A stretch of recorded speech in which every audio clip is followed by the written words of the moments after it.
मधुपुर नाम का छोटा सा गांव हर साल ठंड का सामना करता था, लेकिन इस बार की ठंड कुछ अलग ही रंग दिखा रही थी। जैसे आसमान ने सर्दी को अपने पूरे कहर के साथ धरती पर उतार दिया हो। जनवरी की शुरुआत ही थी, पर लगता था मानो ठंड अपने चरम पर पहुंचकर सब कुछ जमा देना चाहती हो। गांव के कच्चे पक्के घरों की छतें सुबह सुबह ओस नहीं बल्कि बर्फ जैसी सफेद परत से ढकी मिलती। पेड़ों की पतली शाखाएं ठंड से सिकुड़कर मानो अपनी ही सांस रोक बैठी हों। सूरज भी बादलों की मोटी चादरों के पीछे ऐसे छिपा था जैसे उसे भी इस सर्द माहौल से बचना हो। इसी सर्दी से जूझ रही एक ऐसी ही कहानी है बिरजू और उसके परिवार की। बिरजू अपनी छोटी बहन और बूढ़ी माँ के साथ गांव के किनारे बनी एक पुरानी टपकती हुई झोपड़ी में रहता था। इस बार की कठोर ठंड ने मानो उनके जीवन पर कहर बनकर दस्तक दी थी। टूटी झोपड़ी की दीवारों से हवा की तेज सिसकियां भीतर घुसतीं और रातें तो मानो बर्फ से तराशी हुई लगतीं। भैया आज मत जाओ ना, आज तो ठंड जैसे काट रही है। तुम्हारे हाथ देखो कैसे कांप रहे हैं। गोपी, ठंड मुझे ही नहीं पूरे गांव को लग रही है, लेकिन सेठ को क्या? उसे तो बस दुकान खुलनी चाहिए। तुमने सेठ को बताया नहीं कि इतनी ठंड में काम कैसे करोगे? उसे तुम्हारी तकलीफें दिखाई भी नहीं देती क्या? मैंने बोला था उससे, पर वह कहता है ग्राहक आएंगे तो चाय चाहिए ही। गरीबों की तकलीफें कौन देखता है गोपी? हम लोगों के लिए ठंड कोई बहाना नहीं। सेठ तो ये भी कहता है कि चाय की दुकान पर आग हमेशा जलती है, इसलिए काम करने वालों को ठंड नहीं लगनी चाहिए। अब उसे क्या पता, आग चूल्हे पर जलती है, दिल में नहीं। तू बस ध्यान रखना, माँ को ठंड न लगे। मैं जल्दी लौट आऊंगा। भैया जल्दी वापस आ जाना, माँ पूरा दिन तुम्हारा इंतजार करती है। बिरजू मधुपुर गांव की एक छोटी सी चाय की दुकान में चाय बनाने का काम करता था। मेहनत बहुत होती, लेकिन मजदूरी इतनी कम कि बस किसी तरह परिवार का पेट भर पाता था। उसी थोड़ी सी कमाई पर उसकी बूढ़ी माँ और छोटी बहन का गुजारा चलता था। मधुपुर में हर साल सर्दी आती थी, पर इस बार की ठंड जैसे अपने पूरे जोर पर उतर आई थी। आम दिनों में गांव के लोग हंसते बोलते सर्दियां काट लेते थे, लेकिन इस साल की कड़ाके की ठंड ने सबको परेशान कर रखा था। हवा में बर्फीली सिहरन घुली रहती और आसमान पर काले बादल इस तरह मंडराते जैसे सूरज को कैद कर लिया हो। पूरा गांव दिन भर धुंध की चादर में लिपटा रहता, कुछ भी साफ दिखाई नहीं देता। चौपाल, जहां कभी लोग इकट्ठा होकर हंसी मजाक किया करते थे, अब बिल्कुल सूना पड़ा था। रास्ते वीरान, गलियां खाली और लोग अपने अपने घरों की दीवारों के पीछे जैसे ठंड से बचने को छिप गए हों। मधुपुर पर ठंड का साया पूरी तरह से फैल चुका था। भैया घर में अब बिल्कुल भी अनाज नहीं बचा है। जो थोड़ा सा आटा था उससे मैं माँ के लिए बस 2 ही रोटियां बना पाई हूँ। सोच रही हूँ एक रोटी माँ को खिला दूंगी और एक आप खा लेना। मेरे लिए रहने दो, मैं पानी पीकर रह लूंगी। गोपी, ये कैसी बातें कर रही है तू? तू भूखी रहेगी तो मैं कैसे चैन से काम कर पाऊंगा? पहले तू और माँ खाना खाओगी, मेरी फिक्र बिल्कुल मत कर। मैं दुकान पर चाय के साथ कुछ खा लूंगा। जो भी हो, आज काम से लौटते हुए मैं आटा लेकर ही आऊंगा। भैया हम कब तक यूं ही संघर्ष करते रहेंगे? माँ की दवा भी खत्म हो गई है और घर में इतनी ठंड है कि लगता है जैसे हड्डियां जम जाएंगी। मुझे बस डर लग रहा है कि कहीं हम इस ठंड का सामना न कर पाए। ठंड बड़ी है, पर हम उससे बड़े हैं। जब तक मैं हूं, तुम्हें और माँ को कुछ होने नहीं दूंगा। बस तू हिम्मत मत हारना गोपी, सब ठीक हो जाएगा।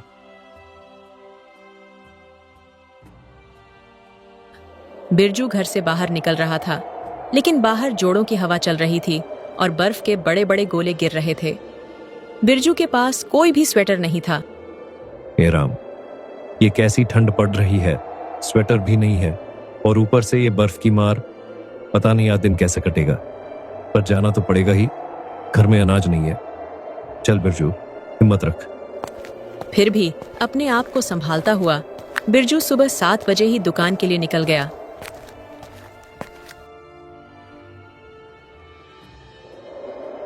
कहाँ रह गया था तू बिरजू? मैं कब से तेरा इंतजार कर रहा हूं। जल्दी से बर्तन धो और ग्राहकों के लिए चाय चढ़ा, आज भीड़ ज्यादा है। सेठ जी, रास्ते में ठंड बहुत थी, बर्फ गिर रही थी, इसलिए थोड़ा देर हो गई। अभी सब काम कर देता हूँ। बहाने मत बना, काम में लग। यहाँ ठंड की नहीं, काम की कीमत है। जी सेठ जी, अभी शुरू करता हूँ। बर्फ जैसे ठंडे पानी में बर्तन धोना बिरजू के लिए बहुत ही मुश्किल था, लेकिन मजबूरी उसे यह सब करवाती थी।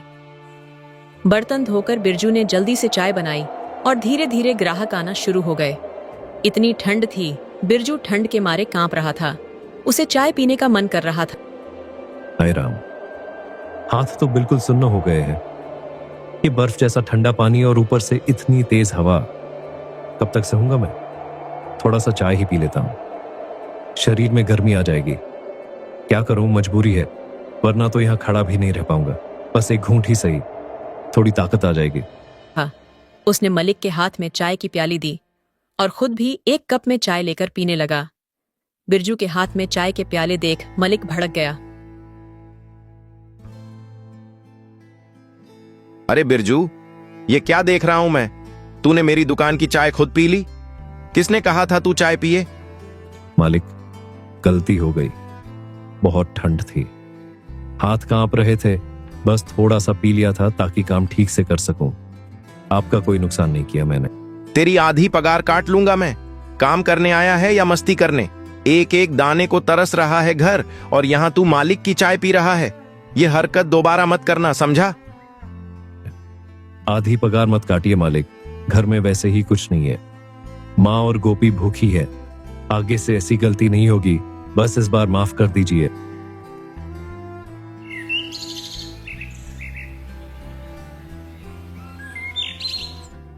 शाम को अमरचंद सेठ उसे आधी वेतन देता है। ले, यही तेरी आधी पगार है, और यही बहुत है तेरे जैसे नौकर के लिए। एक कप चाय की चोरी कर ली तूने। सेठ जी, मेरी बात तो सुन लीजिए। मैंने चोरी नहीं की, बस ठंड बहुत थी इसलिए एक घूंट चाय पी ली थी। मैं क्यों दूं पूरी पगार? मेरा नुकसान करेगा और मैं चुप बैठूं?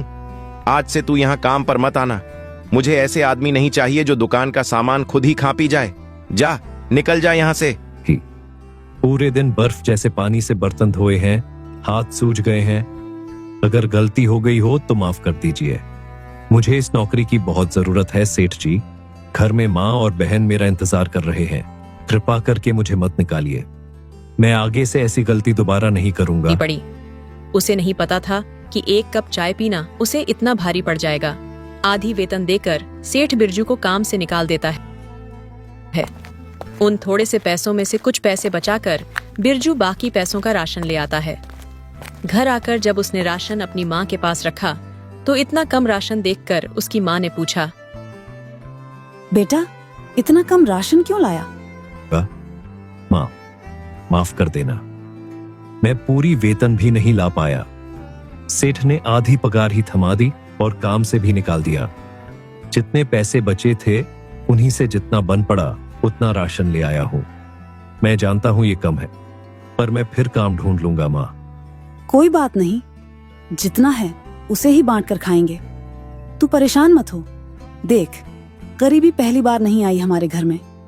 हम तो सालों से ऐसी ही ठंड में चूल्हे के पास बैठे बैठे दिन काटते आए हैं। बेटा, तू ही तो है जो इस घर को चला रहा है। तू बाहर ठंड में काम करता है, सुबह से शाम तक सर्द हवाओं से लड़ता है। इसीलिए जो पैसे तूने बचाए हैं ना, उन्हें अपने ऊपर खर्च कर गर्म कपड़े ले ले। तो बस चिंता मत कर, मैं ठीक हूं। मुझे गर्म कपड़े बाद में भी मिल जाएंगे। पहले घर चले। माँ, तू और गोपी भूखी न रहो, बस यही सोचकर पैसे बचाए। हमें कुछ नहीं चाहिए। हम तो यहाँ चूहे के पास भी बैठकर आग सेक लेंगे, मगर तुझे ठंड में बिना कपड़ों के नहीं देख सकती मैं। अपने लिए कुछ ले ले बेटा, मेरी बात मान जा। बाकी पैसों से बिरजू अपने लिए स्वेटर खरीद लेता है। गोपी जब भी खाना बनाती तो बिरजू की माँ वहीं चूल्हे के पास बैठी रहती ताकि थोड़ी गर्माहट मिल सके। अम्मा, मैं जरा बाहर जा रहा हूं। सोच रहा हूं कि कहीं ना कहीं कोई काम मिल जाए। अब सेठ के यहां तो मुझे दोबारा जगह मिलने से रही। घर में जो थोड़े बहुत पैसे बचे हैं उनसे कितने दिन गुजारा चलेगा? मैं कोशिश करूंगा कि आज ही कोई काम ढूंढ लूं। जा बेटा जा, काम ढूंढना जरूरी है, पर ये बात याद रखना, हम गरीब सही मगर हिम्मत वाले हैं। 2 वक्त की रोटी भले कम हो जाए पर साहस नहीं टूटने देना। ठंड बहुत है, इसीलिए धीरे धीरे चलना, अपने नए स्वेटर को अच्छे से पहनकर ही बाहर जाना। और चिंता मत कर, मैं चूल्हे की गर्माहट में ठीक हूँ। अब ज्यादा देर तक चूल्हे के पास मत बैठना, धुआं आपको तकलीफन देता है। घर की फिक्र छोड़कर बस अपने काम का ध्यान रखना। भगवान तेरी मेहनत जरूर रंग लाएगा बेटा। बिरजू बाहर चला जाता है। बाहर ठंडी ठंडी हवाएं चल रही थीं, लेकिन वह काम की तलाश में बस आगे बढ़ा जा रहा था।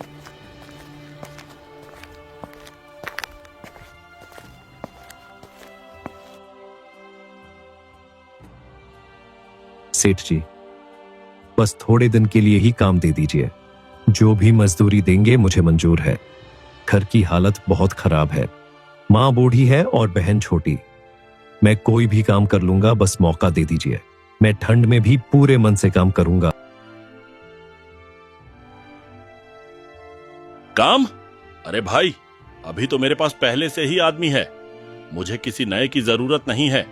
और ऊपर से ये ठंड, लोग आते जाते ही नहीं, दुकान में कमाई भी ठीक से नहीं हो रही। तू कहीं और पूछ ले, यहाँ अभी जगह नहीं है। बिरजू काफी जगह काम ढूंढता है, मगर उसे कहीं काम नहीं मिलता। वह निराश होकर एक पेड़ के नीचे बैठ जाता है। हे भगवान, आज भी कहीं काम नहीं मिला। कितनी ठंड है, हाथ सुन्न हो गए हैं और पेट भी खाली है। मैं आखिर कब तक यूं ही भटकता रहूंगा? माँ और गोपी मेरा ही सहारा है। अगर मैं ही हार गया तो उनका क्या होगा? शायद मेहनत ही मेरी किस्मत है, लेकिन लगता है किस्मत भी आजकल मुझसे नाराज है। चल बिरजू, हिम्मत मत हार, थोड़ा और चलकर देखते हैं, शायद कहीं कोई काम मिल ही जाए। घर खाली हाथ लौटना तो बिल्कुल नहीं। बिरजू ये सब सोच ही रहा था कि तभी वहां एक बूढ़ी अम्मा आती है। बेटा, जरा सुनो, मैं बड़ी मुश्किल से यहाँ तक आई हूँ। ये बोरा मेरे बस का नहीं रहा। क्या तुम इसे मेरे घर तक पहुंचा दोगे? अम्मा, आप चिंता मत करो, मैं ले चलता हूँ आपका बोरा। मैं अकेली हूँ, मेरा कोई नहीं। अगर तुम मदद कर दोगे तो भगवान तुम्हारा भला करेगा बेटा। ठंड तो बहुत है, पर आप अकेली इस बोझ को उठा रही हैं, ये देखकर मन नहीं मान रहा। मैं साथ चलता हूँ, जहां आपका घर है वहां पहुंचा दूंगा।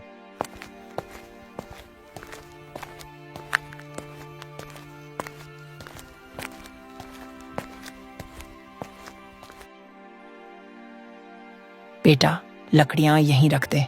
भगवान तुम्हारा भला करे, तूने मेरी बहुत मदद कर दी। सुन, मेरे पास एक गाय है। इस बुढ़ापे में अब मैं उसकी ठीक से देखभाल नहीं कर पाती। रोज रोज उसके लिए चारा लाना और उसे संभालना मेरे बस की बात नहीं रही। अम्मा, आप कैसी बातें कर रही हैं? मैं आपकी गाय कैसे ले सकता हूं? ये तो आपके परिवार जैसी है। मैं तो बस लकड़ियां उठाकर लाया, इसमें इतना बड़ा तोहफा देने की क्या जरूरत है? बेटा, तुम इसे अपने साथ ले जाओ, मन मत करो। मैं जोर डाल रही हूँ, ये तुम्हारे काम आएगी और मैं जानती हूँ तुम अच्छे दिल के हो। इसे अपने घर ले जाओ बेटा, मुझे सुकून मिलेगा कि मेरी गाय अच्छे हाथों में है। लेकिन अगर आप सच में इसे संभाल नहीं पा रही और आपको लगता है कि मैं इसका ध्यान रख पाऊंगा, तो ठीक है अम्मा, जैसे आप कहें। मैं इसे ले जाऊंगा, पर सिर्फ इसलिए कि आप कह रही हैं और आपका मन भारी न रहे। इतना कहकर बिरजू रामप्यारी को लेकर अपने घर आ जाता है।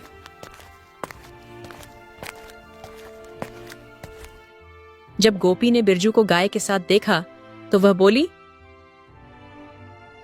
अरे भैया, ये गाय कहाँ से ले आया? हमारा घर तो वैसे ही छोटा है और ऊपर से इसे कैसे संभालेंगे? और इसकी देखभाल का खर्चा? भैया, ये सब कैसे होगा? ये गाय बुद्धि अम्मा ने अपनी खुशी से दी है। उन्होंने कहा कि वो इसे संभाल नहीं पा रही। बोले, मैं इसे ले जाऊं तो हमारा भी भला होगा और उनका भी। इस गाय का नाम रामप्यारी है। इसके होने से घर में दूध होगा, माँ को भी ताकत मिलेगी और शायद ऊपर वाला भी हमारी किस्मत खोल दे। तू बस इतना समझ कि ये हमारे लिए भगवान का भेजा हुआ सहारा है। बिरजू जंगल जाता है और ढेर सारी हरी घास राम प्यारी के लिए काट कर लाता है और राम प्यारी को खिला देता है। कुछ देर बाद राम प्यारी ढेर सारा दूध देती है। भैया, इतना सारा दूध, आज तो लगता है हम सब पेट भर कर खाएंगे। माँ भी महीनों बाद अच्छी नींद सो पाएंगी। सच कहूँ तो आज पहली बार लग रहा है कि हमारी किस्मत हम पर मुस्कुरा दी है। भैया, राम प्यारी तो हमारे घर की लक्ष्मी निकल गई। हाँ गोपी, आज वाकई दिल को बड़ा सुकून मिला है। देख, राम प्यारी ने घर में रौनक ला दी। माँ के लिए दवा आएगी, तेरे लिए भी दूध बचेगा और अब कोई भूखा नहीं सोएगा। बस हमने मेहनत नहीं छोड़ी और भगवान ने हमारा साथ दे दिया। किस तरह बिरजू का परिवार राम प्यारी के दूध से अपना पेट भरता है और सो जाता है।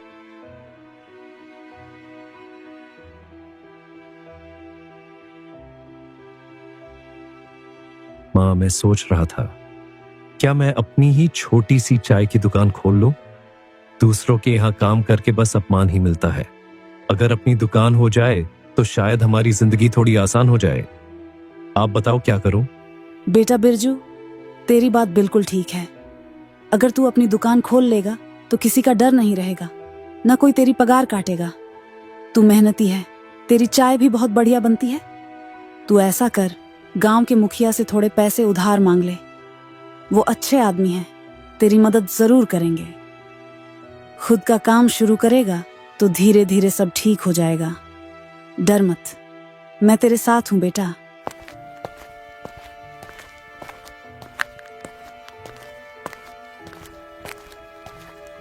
अरे बिरजू बेटा, इस ठंड में यहाँ कैसे आ गया? बोलो, क्या बात है? नमस्ते मुखिया जी, मैं मदद मांगने आया हूं। मैं अपनी एक छोटी सी चाय की दुकान खोलना चाहता हूं, लेकिन मेरे पास पैसे नहीं है। आप अगर थोड़ा सा उधार दे दें तो मैं मेहनत करके धीरे धीरे चुका दूंगा। ये ठंड में मेरी माँ और बहन बहुत परेशान हैं। अगर दुकान खुल जाएगी तो हमारा घर भी चल जाएगा। क्या तुम अपनी चाय की दुकान खोलना चाहते हो? बहुत बढ़िया सोच है बेटा। मेहनत करने वालों की हमेशा राह बनती है। जितने पैसे तुम्हें चाहिए मैं दे देता हूँ। ये मेरी तरफ से तुम्हारे भविष्य के लिए मदद है। जाओ, दुकान अच्छे से चलाना और गांव का नाम रोशन करना। मैं आपका एहसान कभी नहीं भूलूंगा मुखिया जी। बिरजू मुखिया से पैसे लेता है और अपनी छोटी सी चाय की दुकान खोल लेता है। चाय बनते हैं उसकी खुशबू चारों तरफ फैल जाती है और लोग उसकी दुकान पर आकर चाय पीते हैं। वहीं से थोड़ी दूर पर अमरचंद की भी चाय की दुकान थी। बिरजू की दुकान अच्छी खासी चलते हुए देखकर उसे बहुत जलन होती है और वह मन ही मन सोचता है, ये छोटा सा बिरजू मेरे सामने दुकान खोलकर क्या मेरा मुकाबला करेगा? 2 दिन चाय बेचकर क्या बड़ा व्यापारी बन जाएगा? कल तक मेरे यहाँ काम करता था और आज देखो, लोग उसी की चाय की तारीफ कर रहे हैं। अगर ऐसे ही चलता रहा तो मेरी दुकान पर कौन आएगा? कुछ ना कुछ करना पड़ेगा। इस लड़के को इतना ऊपर नहीं जाने दूंगा। मेरे सामने चमकने की कोशिश करेगा तो अच्छा नहीं होगा। अब बिरजू की दुकान काफी अच्छी चलने लगी थी। बिरजू की चाय इतने स्वादिष्ट होती थी कि अमरचंद के ग्राहक भी बिरजू की दुकान पर आकर चाय पीते थे। इससे अमरचंद की कमाई कम हो गई थी। तो अब ये बिरजू मेरी दुकान के सामने अपनी दुकान चमका रहा है। कल तक आधी पगार लेकर दर दर भटक रहा था और आज मेरे ग्राहक भी छीन रहा है। ये लोग भी ना जरा सी नई चाय क्या मिल गई, मेरी दुकान का मुंह ही भूल गए। देख लेना, ज्यादा दिन नहीं टिकेगा ये। 1-2 दिन की चमक दमक सबकी दुकान दिखा देती है। असली चाय तो मेरी है और असली दुकान भी मेरी ही चलेगी। ये बिरजू क्या चीज है? मुझे चैलेंज कर रहा है लगता है, लेकिन मैं भी अमरचंद हूँ। जितनी जल्दी ऊपर गया है उतनी जल्दी नीचे भी आएगा। अमरचंद कुछ गुंडों को जानता था। सुनो, एक काम है तुम लोगों के लिए। उस बिरजू ने नई दुकान खोल ली है और मेरे सारे ग्राहक उधर जा रहे हैं। इससे पहले कि मेरी दुकान बंद हो जाए, तुम जाकर उसकी दुकान ही बंद करवा दो। पैसे अभी भेजता हूं। काम साफ सुथरा होना चाहिए, समझे? बिरजू को इतना डरा देना कि दोबारा दुकान खोलने की हिम्मत ही ना बचे। अरे ओ सुन, यही है ना तू? बिरजू, देख, हमें नाम मत पूछना और ये भी मत पूछना किसने भेजा है। बस सीधी बात, आज से तेरी ये दुकान बंद रहेगी। भाई साहब, मैंने आपका क्या बिगाड़ा है? ये दुकान ही तो मेरे घर का सहारा है। माँ बहन भूखे मर जाएंगी अगर इसे बंद कर दूं। ज्यादा होशियारी दिखाएगा ना तो तेरी हड्डियां तोड़कर यहीं बर्फ में गाड़ देंगे। समझ में आया? शांति से बोरी बांध और निकल यहां से, वरना अंजाम बहुत बुरा होगा। वह गुंडे बिरजू को वहां से धमकाकर चले जाते हैं। अगले दिन बिरजू फिर से अपनी दुकान खोलता है। बिरजू की दुकान फिर से वहीं पर खुला देख अमरचंद को बहुत ज्यादा गुस्सा आता है और फिर से उन गुंडों को बुलाता है। तुम लोग किस काम के हो रहे? मैंने तुमसे साफ कहा था कि उस बिरजू की दुकान हमेशा के लिए बंद होनी चाहिए, लेकिन अगले ही दिन वह फिर से दुकान खोलकर बैठ गया। ये क्या मजाक है?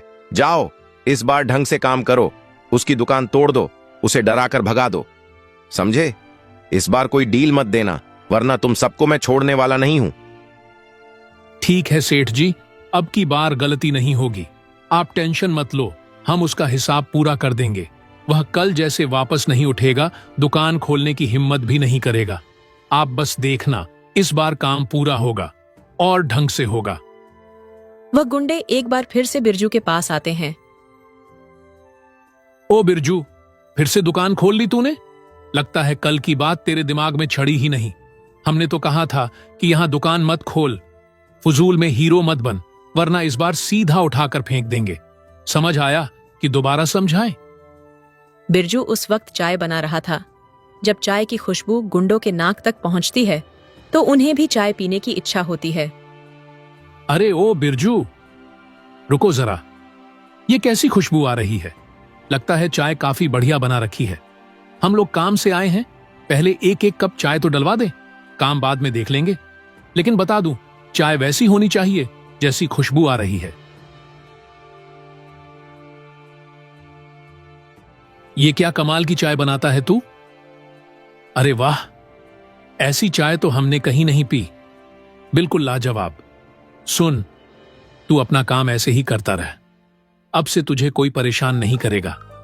जो भी तेरे रास्ते में आया हम संभाल लेंगे। तू बस इसी तरह चाय बनाता रह, समझा? गुंडे जैसे ही वह चाय पीते हैं, जैसे कि उन पर कोई जादू हो जाता है और वह डंडा लेकर अमरचंद के पास वापस लौट जाते हैं और उसकी खूब पिटाई करती है। गुंडे अमरचंद को धमकाते हैं। सुन, ये हमारी पहली और आखिरी चेतावनी है। अगर दोबारा बिरजू को तंग करने की सोची ना, तो तेरी दुकान क्या, तेरी अकड़ भी हम इसी ठंड में जमा कर देंगे। समझ में आया? अब बिरजू अपनी दुकान आराम से चलाएगा और तू दूर से ही देखता रहेगा। जिंदगी भर याद रहेगा कि किसी मेहनतकश इंसान से पंगा लेना कितना महंगा पड़ता है। गुंडों की धमकी से डरकर अमरचंद ने अब बिरजू को परेशान करना बंद कर दिया था। अब बिरजू आराम से ठंड में अपनी चाय की दुकान लगाता है और कड़कती ठंड में लोग उसके चाय के खूब मजे लेते हैं।